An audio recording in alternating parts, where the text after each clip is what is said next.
Good afternoon, everybody.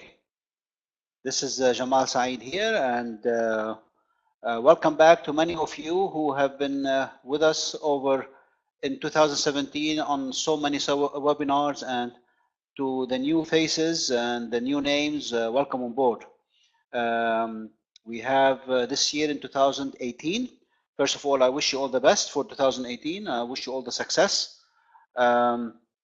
And at the same time, we're going to have a number of webinars this year. We are looking at, from my perspective, or at least I'm presenting 8 webinars this year. So I hope that you join me on these webinars. I know that you like them, they're educational.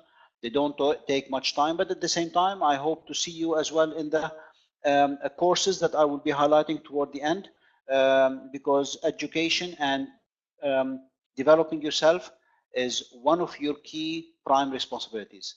Please don't forget that. Regardless where you go, where you get trained, always make sure that you stay sharp. Always make sure that you train yourself and stay on top of the game.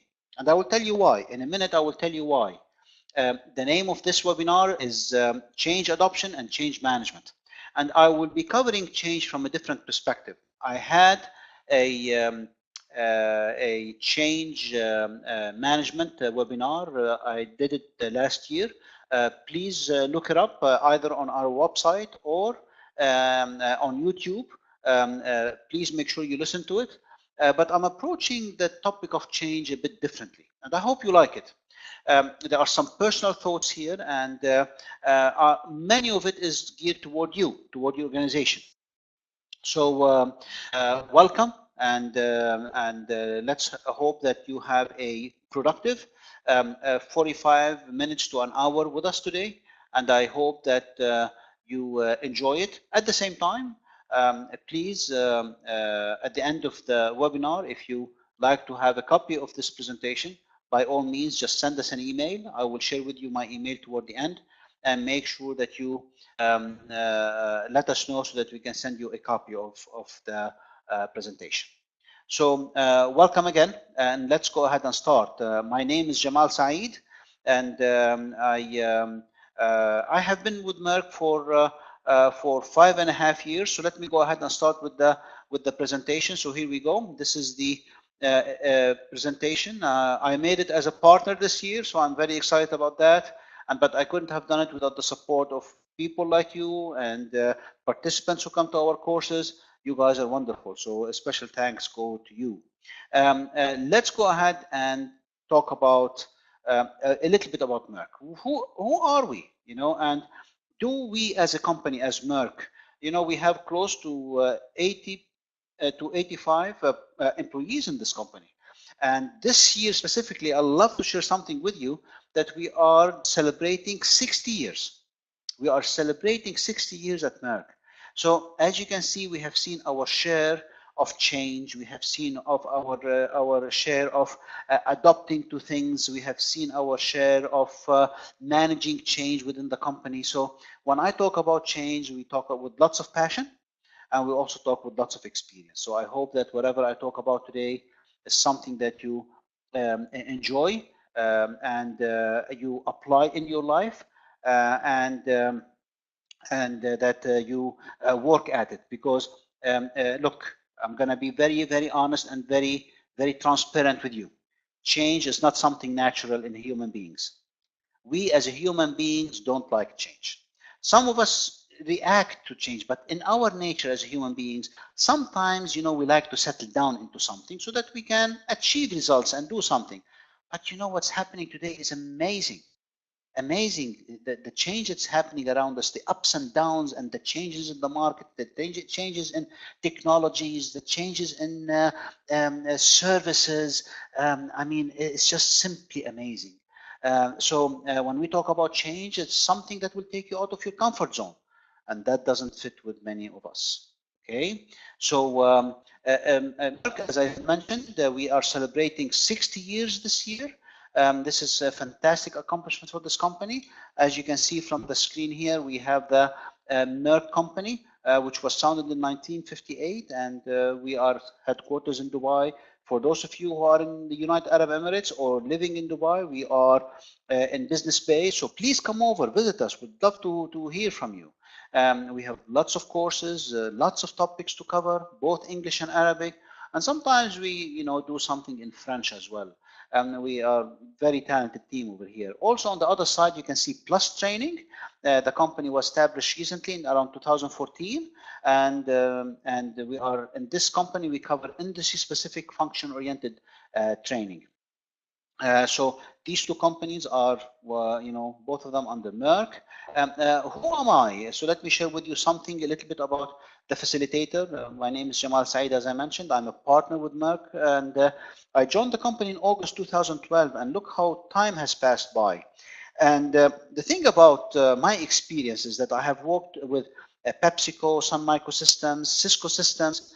Sun Microsystems now is part of Oracle, but I have worked with these multinational, and I tell you, I have seen my share of change in them as well. All of them are big companies, and why would they change? Well, competition could be one of them. A new company comes into the market and they force things on you. A new technology comes in, a new competitor comes in. So I have seen lots of things. I have assumed many positions. And at Meirc, as you can see from the slide, I do lots of training on and consulting on leadership management and planning and sales and marketing. So I hope that I give you today some of my experience, and I hope that to see you in future courses if you plan to attend. As you can see here in the chart, I'm a passionate cyclist. I'm trying to become a very good one, but I'm getting there. I'm clocking some good speeds, and I had my shares of falls as well. I fell down a couple of times, but I tell you what, you don't, sometimes you learn from these things. I get up and keep going. So if you are a sports person, please be careful as well. So what do we want to cover today? I like to certain things, and I told you, I talked about change management before. So make sure that you go back to the webinar that I covered. This way, this is a continuation kind of. But I hope that in this webinar, I help you understand some of the factors that propel companies to succeed in adopting to change. The second one is, what could be the reasons that is holding companies back? And the last one, I will be taking some content from the previous slide, and I'd like to share it with you again, because you know what? No matter what I talk about, no matter what how many times I repeat it, people sometimes tend to forget that you can come up with a process. So again, I like to leave you with a process around change. All right. So here we go. So factors that propel companies to deal with change successfully. Now what I will do is I will ask you a question. I don't have many questions this time around. I want to make it easy for you to get, to adopt to this year. Next time I'll be asking you more questions, but here comes the first question. So are you ready? Okay, and make sure you answer by answering the question, because I'll give you a chance to answer this question. And I'm not going to make my questions very difficult. So here we go. Optimism is not a key criteria when dealing with change. So here we go. Try to answer this one for us. Let's see. What do you think? Is optimism an important criteria when dealing with change? If you can answer that one, we will take it from there. Optimism is not a key criteria when dealing with change.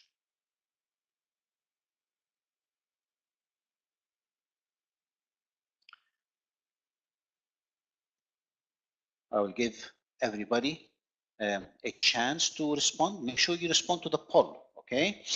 Make sure you respond to this poll. This is very, very critical. Now we have almost 11 people have answered, so good for you, for those who have answered. I'm sure that you're trying to find the button where it is. I'll give you, just as a start, I'll give you some more time, because some of you could be on mute, some of you could be finding your way around, so I understand. Now we have 14 people. Again, I'm going to read the question again. Optimism is not a key criteria when dealing with change. Very good. We have now 17 people. I'm gonna stop in about 15 seconds, simply because I just want to make sure that I finish today on time. So for those of you who are trying to answer, another 5 seconds. All right.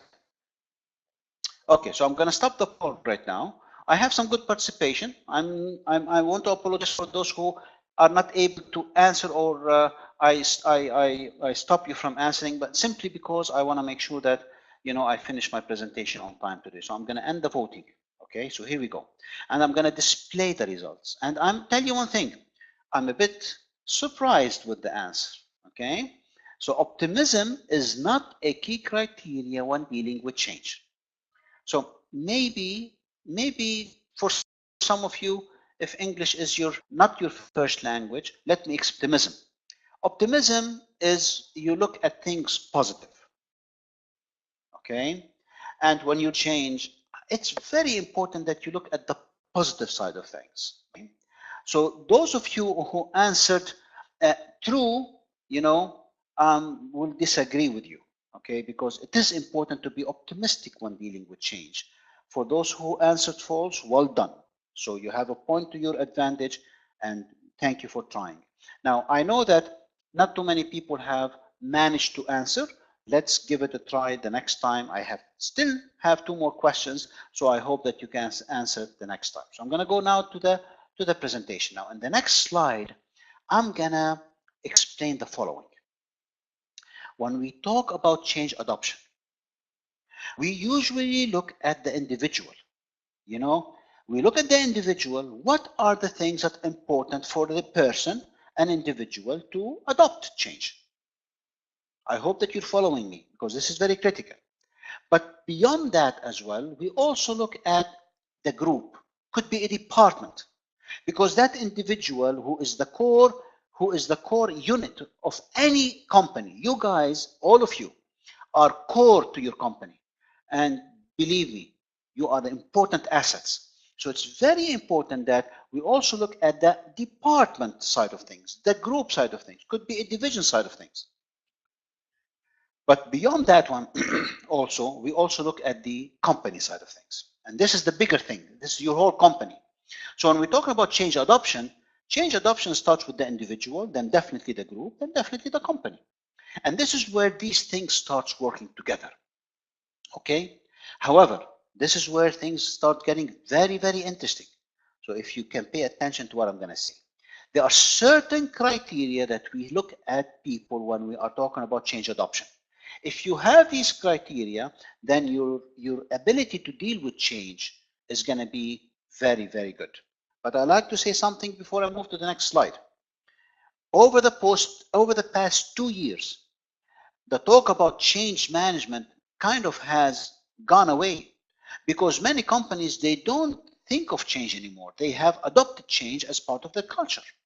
So if you are still talking in your company change and change management, let's talk a little bit more and find out, why are you still thinking of change as an initiative?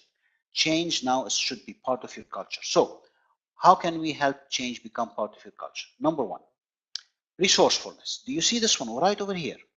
So when we talk about resourcefulness, this is something important in individuals, in groups, as well as in companies. So because what makes the company? What makes the company is the individual and then the groups in it. So what's resourcefulness?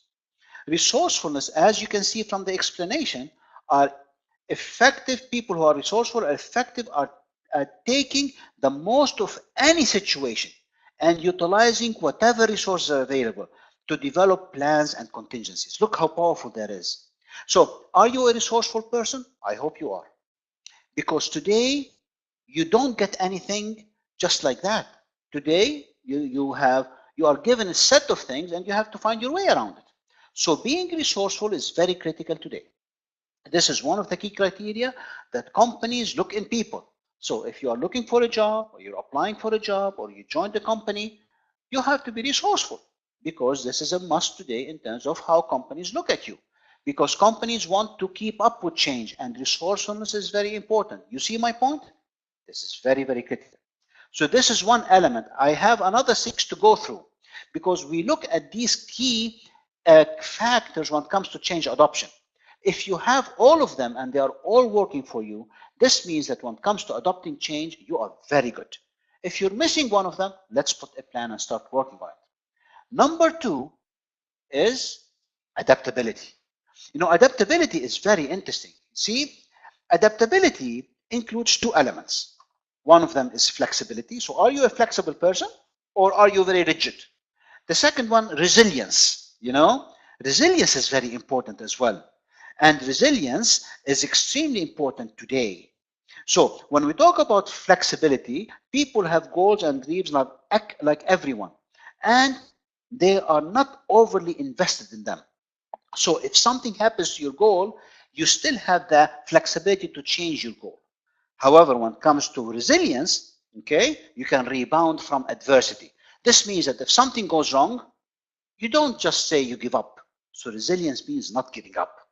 Okay, this means that you are able to adapt between two things, between flexibility and resilience are the two elements of adaptability. So again, are you that kind of a person who has the adaptability in them? Think of the people around you. Maybe you have it, but people around you may not have it. Maybe your company doesn't have it yet. You see? You see my point about change adoption? Now, let's go into the third one. The third one is quite interesting as well. Okay? And the third one we talk about the, let me see, is optimism. This is what I talked about in my question to you. Optimism is very important. Excuse me. We talk here about optimism. Is the glass half empty or half full? So how do you see things? Seriously now. Do you see things as, you know, a glass as half empty or half full? Now, if you are the kind of half full person, this means that you look at things from a positive perspective. It's not the end of the world. And look at this, how powerful this is. Optimism is highly correlated with change readiness and change adoption, since the pessimist observes only problems and obstacles. So when I give courses in my classes, when I give courses, we always stress the fact that when you are thinking from an optimistic point of view, okay, it's very important that you think of the solution, not only the problem and the obstacles. Again, think of the people around you. Are the people around you coming up with solutions to the problems, or are they moaning about what they are doing, or what's taking place around them? This is very critical. See, I have shared with you three things so far. The first one is the resourcefulness, the second one is the adaptability, and the third one is optimism. That is why optimism is extremely important in change readiness and change adoption. And by the way, this particular set of factors, we have a very nice assessment on it if you join in our courses, and you will find out how you're scoring. Now, here I go. I go to the next one. I talk about confidence. Now, confidence is very interesting because if optimism is the view that the situation will work out, how the situation will work out, confidence is the belief in your own ability to handle it. This means that you believe in that you can do it. Once you see things and you see a goal, because you see, goal-oriented people are positive people. Do you have goals? I ask you, do you have goals? This is fantastic input. Because if you have goals, you are a positive person. If you are a positive person, you start building confidence in you. And if you start building confidence in you, this means that you achieve your goals. This means that you actually change on a regular basis. So this means that, do you build confidence? Because once you achieve your goals, you actually build your confidence one day after another. And this is very critical today. So ask yourself, how confident are you? Is something causing you not to be? Let's talk about it. So confidence is very, very important. And self-confidence, you know, makes a huge difference. And I remember we started with the individual. So let's say your manager is not confident. This means that the whole department is not confident. And sometimes this lack of confidence can impact the company as a whole. So confidence is extremely important. That's item number 4. Let's look at number 5. Item number 5 is adventurousness. Now, adventurous is something very interesting. He said, Jamal, I'm a safe kind of person. I don't like to make lots of mistakes, so I always make sure that I move very slowly, or I don't take any. I don't try to new things or new ideas. Or let's put it the other way. My manager doesn't like to try new things. I give him an idea, or I give her an idea, and she doesn't say, you know, no, this is not the time for it. We don't want to try new things. or you might raise it to the president of your company. So this is where adventurous takes place. Adventurousness means it has two ingredients. It captures the spirit of adventurous. First, the inclination to take risk.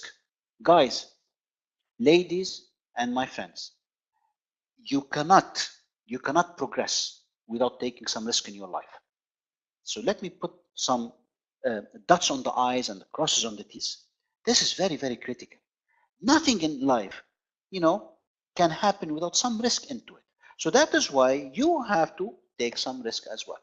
Now, there's a difference between taking a risk without, studying the risk, but there's also taking risk and you are careful about it. You study it. You make sure what are the elements. You plan for it. Because if there is a risk and you plan for it, that's very smart.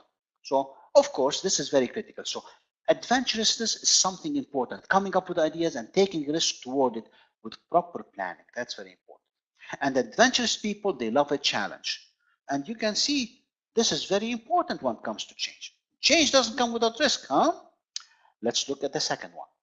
Now, when it comes to the second item, the second item I'd like to talk about is tolerance for ambiguity. You might say, Jamal, what's ambiguity? Well, come to think of it. Have you ever been given an assignment and the manager told you just go ahead and do it and you don't know what to do? Everything is not clear. So how do you feel about that ambiguity? This means that I don't have all the answers. This is very critical. Why? Because today, lots of things are not clear. They are not 1, 2, 3, 4.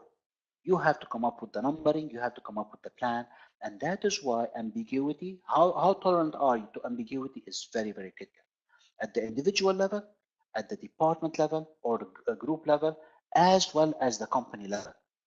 Because these are clear foundations of your ability to adapt to change. So tolerance for ambiguity is dealing with uncertainty around you. And this means that you have to figure your way around. When I give you something uncertain, do you stop completely and you panic? Or do you say, you know what, I'm going to try to figure it out? That's what I like you to try. Always try to figure something out. Because today, in light of the change that's taking place, things are becoming quite interesting. The next one is passion. I love passion. I love passion because it's at the heart of many things we do. Passion is the fuel that maximizes all the other traits. Do you hear that? Now, do you have passion for something? You remember the picture that I put at the beginning about me? I'm passionate about cycling. I love cycling. To me, cycling is everything. It's as a sport, I love it. Why? Because I push myself, I do something, I take care of my bicycle. And I'm sure that you are confident and passionate about something. Some of you are passionate about swimming, some of you are passionate about your job, some of you are passionate about motorbiking, some of you are passionate about skydiving. So passion is important. And this is very important because if you have passion, nothing appears impossible. Now, these are the 7 things that I like to highlight, or I have highlighted when it comes to change adoption. So change adoption requires these criteria today. And always ask yourself, how am I doing when it comes to these things? It's okay. It's a journey of self-reflection. You reflect upon yourself and ask yourself, how am I doing? What's going on here? Am I passionate about something? Do I have the adventurous nature? Do I have all of these things? So here we go. So when we talk about these things, this is what we're talking about.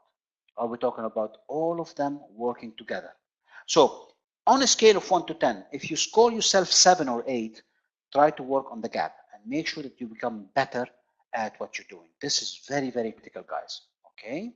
Now, let's move on to the next set of slides because these 7 criteria are extremely, extremely important. All right. Now, let's talk about the next set. Here we are talking about what's holding your company back. It could be what's holding you back. So let's talk about the following 3 things. But before we do that, I'm going to ask you a question. So be ready to answer this time. And I want all of you, if you could, to answer the following question. The question is the following. Visions make no difference when it comes to energizing people. True or false? Let's see. Let's see how good you are when it comes to answering this one. Visions make no difference when it comes to energizing people.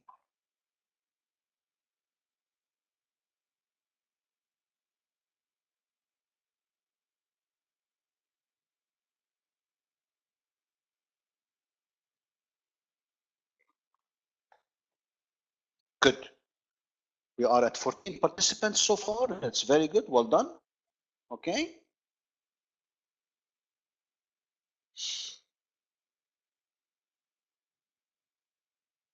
All right. I'm going to give everybody another 15.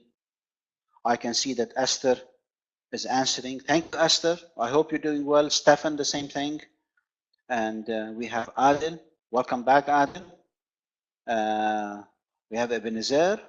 Amofa, thank you. Ruth as well is here. Frida, so thank you all for being part of our webinar this week. All right, so I'm going to go ahead and hold the poll. I'm going to show you the result, and I apologize for those who did not get the chance to answer, because I mentioned I want to make sure that I cover this webinar. Here we go. All right, so here are the results. So some of you said true, and some of you have said false. So for those of you who said false, well done. I see that the majority of you said that, and that's true. When it comes to energizing a company, energizing change, energizing the transformation of a company, vision is extremely important. And let me tell you why.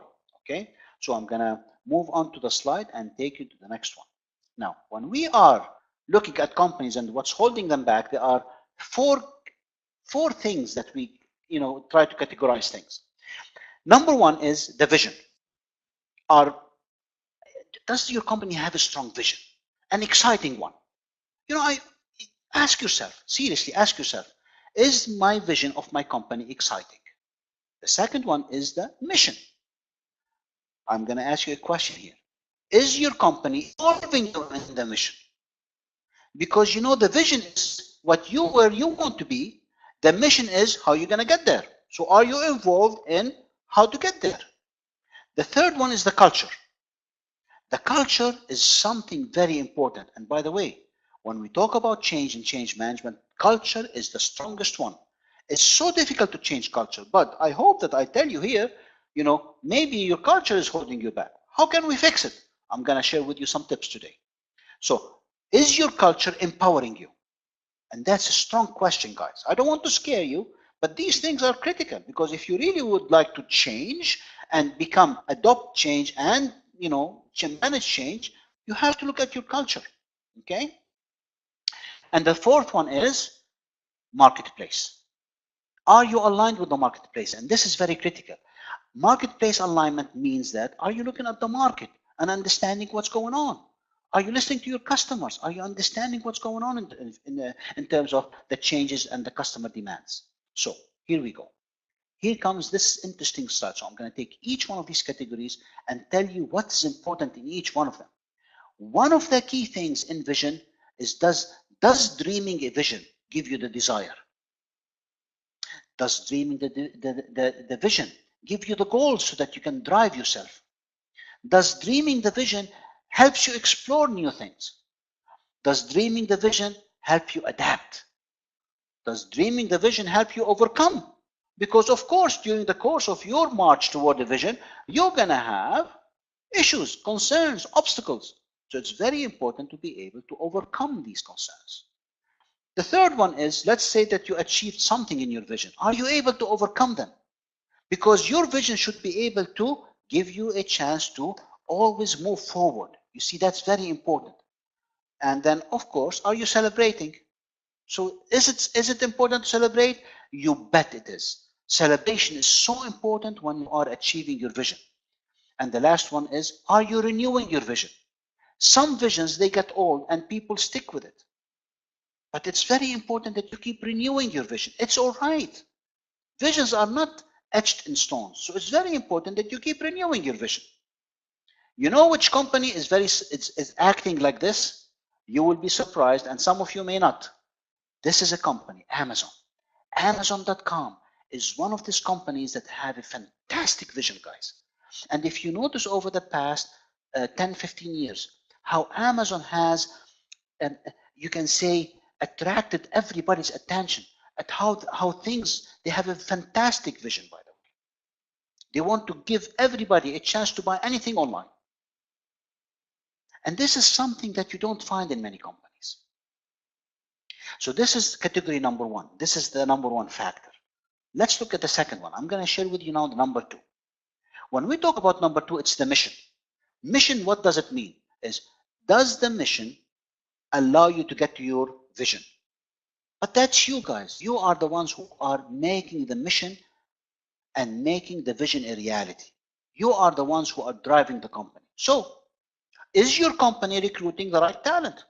This is very critical, because the right talent are the ones who are resourceful, are the ones who are passionate, are the ones who are confident, are the ones who are optimistic, are the ones who are adaptable. Remember this, the first seven factors we talked about? So when you're recruiting somebody, you have to make sure that you're covering these areas. Second one, is your company or is your organization developing you? You know, I come from a technology background. And in my life, around 15, 20 years of technology, I have seen technology change so much.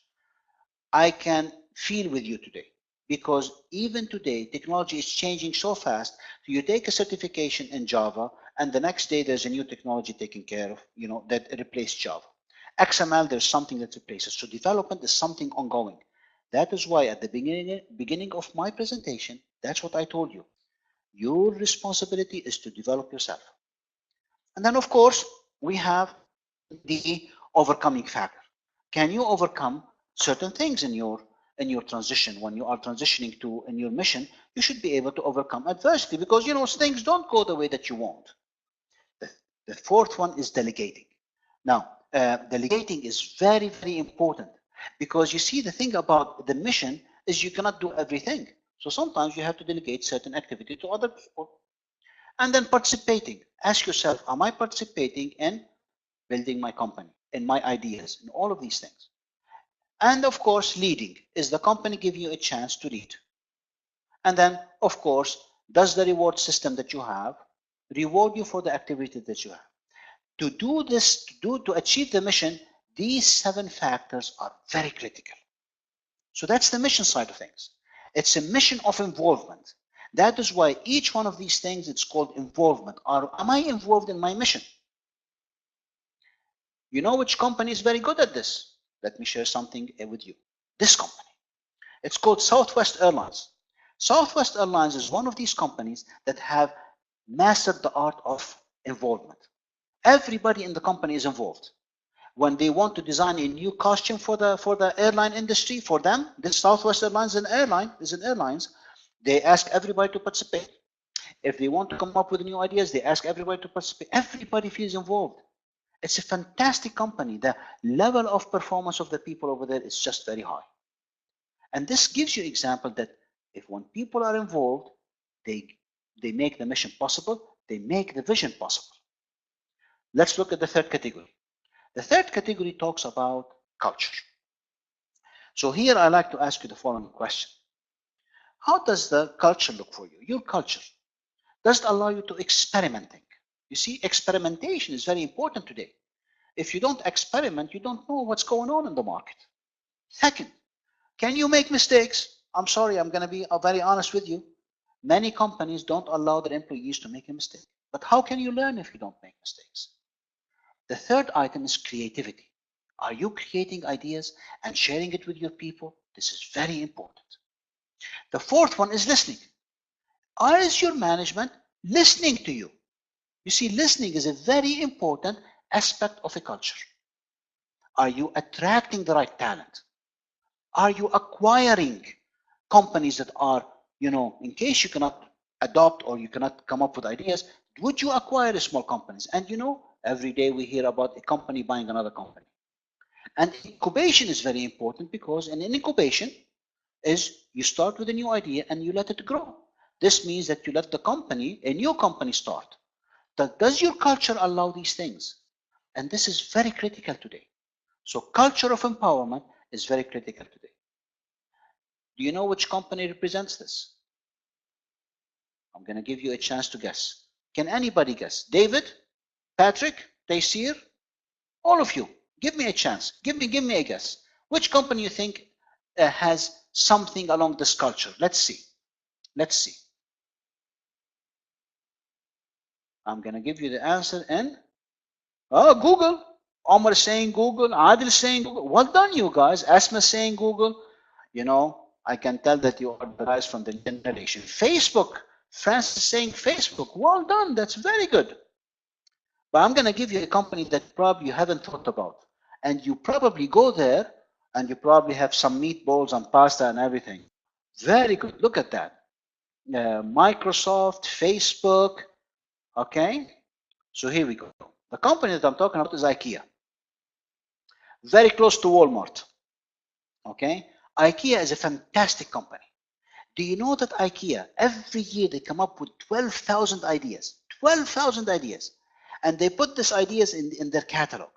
It's a fantastic culture of empowerment. They ask everybody to give ideas. And I want to thank Frederick for mentioning Meirc. So thank you, Frederick. You're very nice. But it's IKEA, quite honestly. IKEA is a fantastic company. 12,000 items every year. Can you think of that? That's amazing. That's a culture of empowerment. And if I were you, you know, just check it out online and you will see how powerful this company is when it comes to generating ideas. They don't produce technological innovations that much, but I tell you, it's a fantastic company. So that's category, that's item number 4 when it comes to what's holding you back. Is your culture holding you back? The fourth item is, that I like to talk about, is this company, marketplace alignment. When you're aligning yourself with the market, there are certain things you need to do. First of all, are you reviewing your vision? Are you challenging, you know, your ideas? Because you should not be satisfied with what you have. You should always challenge things. Are you adopting new ideas? Are you energizing people behind the vision? Because every time you have a meeting with the staff, you should be able to remind them about what's going on. Are you modulating? You know what's modulating? Modulating means that you come up with an idea and becomes modular. This means that it stands on its own. And this idea could become another company. Google is one of them. You remember what happened to Google recently? They with Google, they created Alphabet, which is the mother company, and they made Google stand on its own. And then do you measure your success? Look, guys, this is measurement over here. This is very critical for you. That's a strategic perspective here. How do you measure your success when you are going after the market? Because where do ideas come from? They come from the market. They come from customers. Customers tell you sometimes great ideas. All of you who are on this call right now, you have some fantastic ideas. Many of them come from customers, or you are sharing them with your clients. And of course, following up. These are the activities that are making up the marketplace alignment. Can you think of a company that signifies this market alignment? Let me see. Don't tell me Facebook and Walmart and Meirc. Think of something. Think outside the box. Let me see. Let me see what kind of answers will you give me right now. Which company can you think of? I'll give you a chance to answer here. Let's see. Carlina, thank you very much for your participation. Frederick, I will never forget you. Thank you for mentioning Meirc. Coca-Cola. Emmanuel, very good, man. Coca-Cola is a nice company. Yes, sometimes they do Uber. That's very good, Asma. Well done. Unilever, David, very good. Unilever is a good company. But I'll tell you, the choice I'm going to give you is very different. You probably will be surprised. DHL, Frida, well done, well done. Yao, Nestle, very good. Abdullah, I hope you're driving your BMW, but you're parking on the side of the road and not driving the car. I hope not. And Victor said DHL, very good. Well, I'm going to give you the choice, and you're going to be surprised. Toyota, very good, Franklin. Here we go. Vodafone, L'Oreal. You didn't guess. You didn't guess, huh? Let me tell you why L'Oreal. L'Oreal has one of the best social listening skills in the world. They have one of the best social listening skills in the world. They have a fantastic mechanism in place. Yes, they use Facebook, they use Google, they use artificial intelligence, you use all of these things, but they have the best social listening. They are so aligned with the market that they come up with fantastic ideas. And that is why they are fully aligned with the marketplace. You see? I took you by surprise. I'm sorry, guys. But now I'm going to do something for you.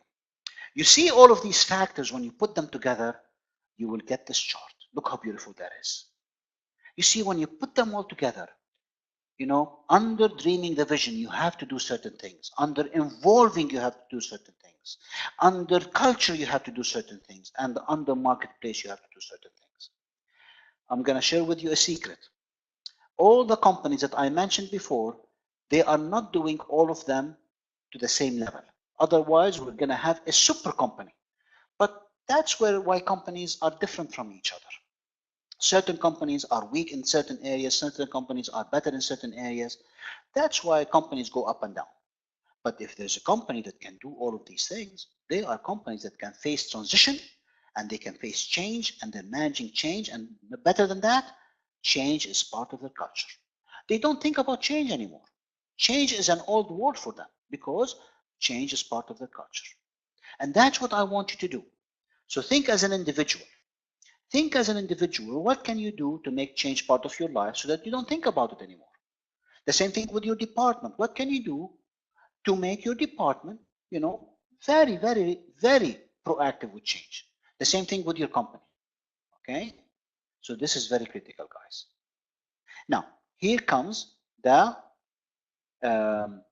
last participation. I'm going to talk about change management here because we're trying to wrap up right now. Okay, so here comes the last poll. Okay, is it important to have a change process in place? Isn't it important to have a change process in place? You know, go ahead, try to answer this. Let's see. Oh, very powerful response here. Very good, guys. Well done. Well done. It looks like some of you have found the answer button. Victor is saying true. Esther, all of you, my goodness, but make sure that you answer on the poll. Huh? This is very important. Samuel, welcome back, Samuel. Thank you for being with us. You guys are wonderful. You guys are very good. Now, I'm going to give everybody another 5 seconds just to make sure that we have a good reply. Yeah, we're averaging around 25, 26 replies here, so that's very good. I'm going to stop in a few seconds. This time we answered, oh my goodness. So it looks like you guys are pushing the time a little bit now. Okay, so let me end the voting right now. It's just fair because also I don't want to delay you from your work. And honestly, I want to thank you for being with us today. I'm so excited and I'm so happy that you came on board. So here we go. Here's the ending the voting, and I'm going to share the results. So all of you said true. Well done. I'm so happy you did that because you know what? It's like everything in life. You have a process. Everything can be put into a process. Come to think of it. So change management can be put into a process. And the process I'm going to share with you today is not something new. I talked about it before, but I'd like to share it with you one more time. Okay, so here we go. Of John Carter. Probably if you heard me before, I like his style. I like his 8-step change model where he talks about change management. The first 3 are all about creating a climate of change. So the first 3 steps is about creating a climate of change. The next are talking about engaging, enabling the organization, and the last 3 are about implementing and sustaining change. So 8 steps, let's cover them very, very quickly, okay, and give you a chance to we wrap up. And maybe in case you have any questions, I'll be more than happy to do that. So here we go. Carter's 8 steps, what are they? As you can see, the 8 steps of Carter: establish a sense of urgency. Second is creating a guiding coalition. That's the team that's going to drive the change, huh? And then developing a vision and a strategy. These 3 they create the climate of change. The second one is about communicating the change and anchoring and empowering a broad-based action. Okay, and this is of course in engaging and enabling. The last one is about the implementation. Generating short-term wins, very important, guys. Remember, whenever you launch into a change initiative, please remember, I don't want to remind you again, Focus on short-term wins, because short-term wins are critical to give you credibility. And you know what they do? Remember confidence? They give you confidence as well. The second one is consolidating gains. Of course, once you have so many gains, now you have to you go for the bigger ones. And the last one is about changing the big ones, changing your compensation systems, changing so many big things that now you are changing your culture. Because remember what I said, culture is very difficult to change. But I want you to remember the following. Whenever you are dealing with change, there will be people who don't like it. There will be people who likes it a lot. So this is a spectrum of the people on the change. There are people who are very innovative and they will come up with ideas and they love to change. Usually they are about 2.5% in the company. Are you one of them? And then you have the other side, the laggards who don't like change at all. They're about 16%. But what's the secret formula here? The secret formula are these two over here. Look, the early adapters and the early majority. If you get these two together, you almost have 50%. So whenever you are changing something, make sure that get the spark from the innovators and then get the early adapters and the early majority with you. As soon as you get these together, the late majority comes in. The laggards, you know what? They are important. You should listen to them, but be careful. They can also slow down lots of things for you. Okay? This is very important. Where do you belong, by the way? Have you ever thought about it? Have you ever reflected upon yourself and said, what kind of a person am I? Am I an innovator? Am I an early adapter? I'll give you an example. For example, if the new phone comes out from Samsung or from iPhone, are you the first one in line to buy one? This means that you are an innovator. But if you wait a little bit and say, you know what, my phone is still okay, and then you buy it maybe after 2 months, maybe you're an early adapter, and so on and so forth. So think of your habits, think of your behavior. That's very nice way to think about it. And don't forget that people will react to change initiatives. They will react to change initiatives, and people don't like it. And I'm going to share with you, again, I will remind you about the 4 stages that people go through. Because people will react to change. According to each stage, try to make sure you manage. This is very critical. So if you're on this call, and you are one of the people who are managing change, the next slide will help you a little bit. Here we go. So whenever you feel people go through these 4 phases. Denial, they say, no, it's not going to happen. And then resistance, they start resisting the change. And then exploring, because, hey, this seems to be happening. So they start exploring the new processes and the new change. And then commitment, they commit to the new things and they start celebrating. But under denial, there are certain things you can do. For example, you can present information openly. You can, share facts with them. You can initiate discussions. You can confront them. Yes, ma'am, yes, sir. Because sometimes you have to make sure that you stand up for what you believe in, the change that you're bringing in. Then you have resistance. Look at this. Resistance is very important. But you see how important listening is. When people are resisting, see what they're talking about, because they may have a point. Acknowledge their feeling and solicit responses. When we're talking about exploration, make sure you facilitate, you stimulate, and you brainstorm.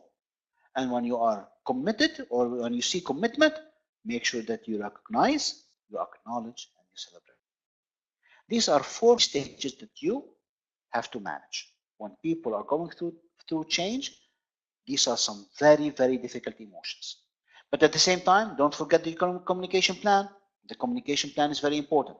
Always ask, who am I communicating with? What do I want to communicate? When should I communicate? Where, why, and how? Communication plan, guys, is important with everything, for everything. So that is why when you are dealing with change, make sure that you have a very good communication plan. And whenever you have a communication plan, make sure that it's working before, during, and after. Because this is a continuous thing. It's not only for 1 week, it is ongoing. So it's very important that you communicate before, during, and after. Before, prepare them, saying this is happening and everything. During, when change is happening, let them know what's going on, how things are progressing. After, when things are done, tell them how things have changed, things are looking better. People like to hear that. Yes, sometimes people may complain, but in general, keeping people in the know helps a lot. The last slide for me is the following, is that make sure of your culture. People are comfortable always with the existing culture. I told you that because somebody asked a question. I don't know if it was Esther or maybe Sylvester. They said, what is change? Well, change is something that will knock you out from your comfort zone, and people will always feel comfortable with existing culture. So the culture journey starts when people feel the problem. The individual, remember we started with the individual, then the group, then the company. So when you are working on a change initiative, make sure that you start with the individual, talk to them, make sure you're addressing the pains of the group, and then things will start falling into place. Think of the short-term wins as well. Don't go for a big, large change initiative that, it becomes too big of a project. Take it more short wins so that you can win and you can build your credibility and your confidence. And then, of course, you have to build some compatibility between the change and the existing cultural values. What are your values, by the way? This is very important. Okay? And the last one is commitment to change. Okay? To change own individual behavior is the hardest step. That is you. You on the score.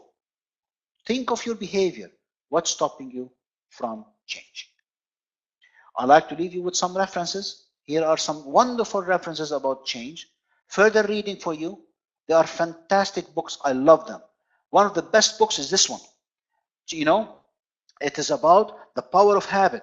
Also, Switch is very nice. Who Moved My Cheese? You can finish this one in 15 minutes. And then Leading Change by John Carter, and so on and so forth. Now, guys, I like to leave you with one slide here. This is what's coming up. We have 2 courses coming up very, very soon. One is coming up in February, one is coming up in November. Make sure that you sign up for them if you're interested in such a course. I usually facilitate these courses, and I love to see your faces and get to know you. Okay? Always stay in touch. My email is over there. Always visit our websites, check what's going on, and make sure that you add your name to my LinkedIn. I love to have you a part of my, group of people that follow me, and I'd love to be happy to follow you as well. Last but not least, I want to thank you for your time today. You guys have been a wonderful bunch. So with that done, what would you like to ask me before we hang up? Okay. All right. Now, one question Abdullah is asking, please, when did Change Business start? Well, Abdullah, that's a very good question, my dear. This is very, very, very important. Victor is asking to go back to the last slide. Victor, I will do that. Just give me a second. But let me answer Abdullah. When does change in a business start? Abdullah, come to think of it. Remember when John Carter was talking about the 8 steps, okay? He is talking about something urgent. Why do we need to change? I'll give you an example. Remember Amazon? I gave you Amazon as an example. Now, do you know what Amazon is changing around us? Amazon is changing the retail industry as a whole. So lots of shops in your city, in your town, are actually running out of business because people order online. Now that's very urgent. This means that you have to change your model. This means that you have to open an online page so that people can order online for you. And that's very interesting. Some people ask me, what's the difference between Amazon and Alibaba? And I didn't know that until recently. Amazon actually is an online retailer. Alibaba provides you with the platform to be an online retailer. Now that's a big difference, huh? This is a very big difference. Alibaba allows you to open an online business while Amazon is competing with everybody else. So when does it change? If the urgency is there, if the money is not coming, if your business is impacting, it's time to think about how can I become more proactive, okay? And I'm gonna go back to my previous slide here. We have the dates over here. This is the dates that are taking place, and this is my email over here. Please note it down and make sure you send me an email. And then also These are the books as well. Maybe you're interested in reading about the books, so make sure that you do that. But probably you're asking about this one. Now, somebody asked me also, for example, is change difficult to adapt? Well, it is not easy, but if you make it a habit and you get used to it, I think you have to make it a habit, Samuel. You have to make it a habit. And because these are the things that are most difficult. Habits are difficult to change. So it's very important to develop the habit to, to become proactive about things. It's not easy to change. I'm not going to kid you. But once you make change part of your life, you become better at it. Okay? Thank you, Hind. Thank you for your time as well. And let me see, there was a question here. And why do people resist change? Well, people resist change for many reasons. First of all, they are afraid for their job. They're afraid for the authority they have. They're afraid that they might lose people. They're afraid that the technology that they have used is becoming obsolete. So as you can see, change is not easy, and many of you could be facing such challenges. But remember, go back to the first 7 characteristics that I told you about.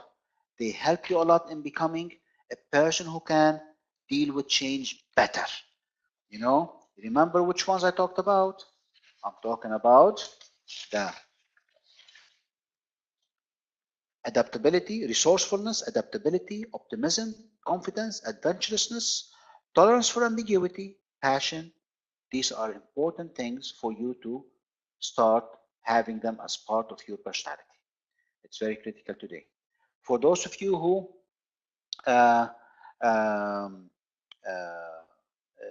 gain more about this course or know more about this one, go back and listen to the previous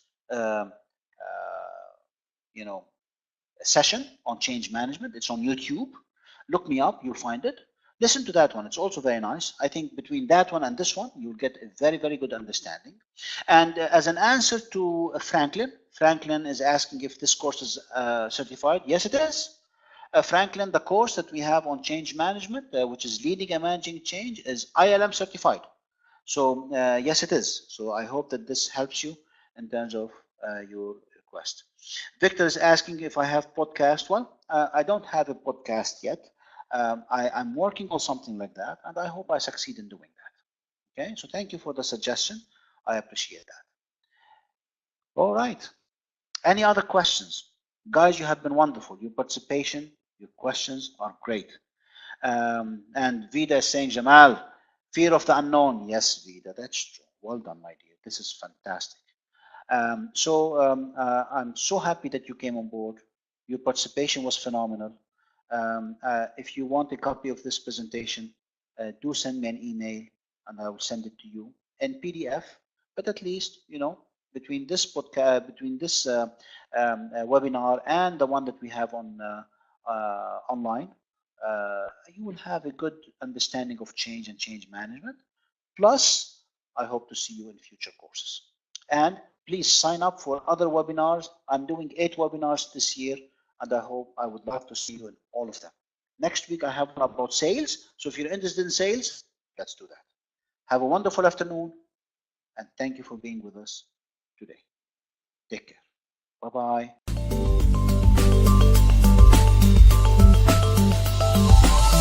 Meirc.com